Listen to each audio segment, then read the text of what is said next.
On all fours, make sure your elbows lie directly beneath your shoulders and your knees are lie directly beneath your hips.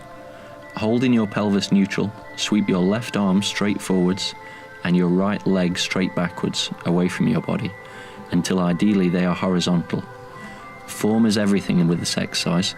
Don't move that far if you lose the hold on your pelvis so that it arches or tilts. Do not hold this horizontal position. Continue to sweep back and allow your fingers to touch your knees before sweeping back out again. Repeat with the opposite limbs.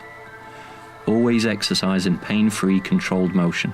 If you find it too hard or painful, start by moving your arm or leg individually.